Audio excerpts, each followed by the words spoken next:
Madame, mademoiselle, monsieur, bonsoir. C'est aujourd'hui le samedi 13 juin 2026. Il est tôt le matin, près de 3 heures, je m'apprêtais à me préparer pour aller dormir, quand dans ma salle de bain, j'ai aperçu un petit point tout près du mur, et très délicatement, j'ai approché mon doigt en me demandant si ce n'était pas une petite araignée. Et vous allez le voir, ce petit point, tout de suite. Vous voyez ce petit point noir juste au bout de mon doigt, au-dessus? Eh bien, c'est un bébé araignée. C'est le bébé araignée dont je vous ai parlé. Eh bien, quand j'ai effleuré avec mon doigt très délicatement la toile, il a couru en direction du mur. Alors, vous noterez que cet animal est vraiment très petit. C'est un bébé araignée. Et comme tous les bébés araignées, dès qu'il a quitté sa maman, il sait se débrouiller tout seul, ce que ne sait pas faire un être humain, qui a pourtant un cerveau énorme, alors que le bébé araignée a un tout petit cerveau. Et lui, il est déjà autonome.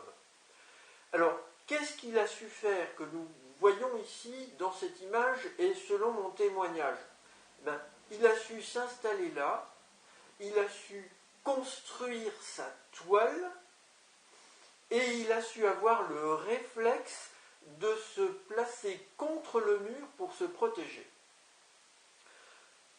Toutes ces actions-là nécessitent une connaissance. Une connaissance de aller s'installer quelque part pour construire sa toile et avoir les réflexes de se protéger. Aller s'installer quelque part, se rendre quelque part, s'installer pour un bébé, construire sa toile. Si l'on donne à un bébé humain les indications pour construire une toile comme un bébé araignée, il va lui falloir beaucoup de temps pour apprendre cela. Un bébé araignée, tout de suite, il sait construire sa toile. Donc, il a une connaissance de cela. Il sait qu'il faut se rendre quelque part, se promener, s'établir. Il sait qu'il faut construire une toile. C'est compliqué de construire une toile et il sait avoir les réflexes. Là, un bébé humain a des réflexes, bien entendu, pour se protéger. Cette connaissance très complexe que manifeste déjà en conscience ce bébé araignée, eh bien, cette connaissance-là, où se situe-t-elle en lui? Se trouve-t-elle dans les cellules de son cerveau? Son cerveau est tout petit. Il comporte un nombre de cellules relativement réduit étant donné sa taille et la taille petite d'une cellule animale. Personnellement, je pense depuis un certain temps que la connaissance de l'instinct, un certain nombre de choses que savent faire spontanément les animaux, nous-mêmes, mais les animaux en général, ne se situent pas directement dans le cerveau.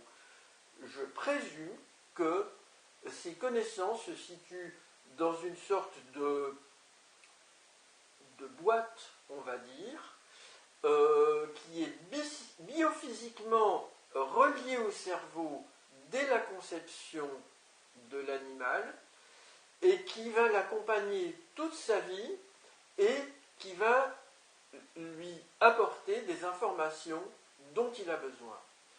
Et je pense que cette boîte, c'est peut-être l'âme ou quelque chose qui est relié à l'âme.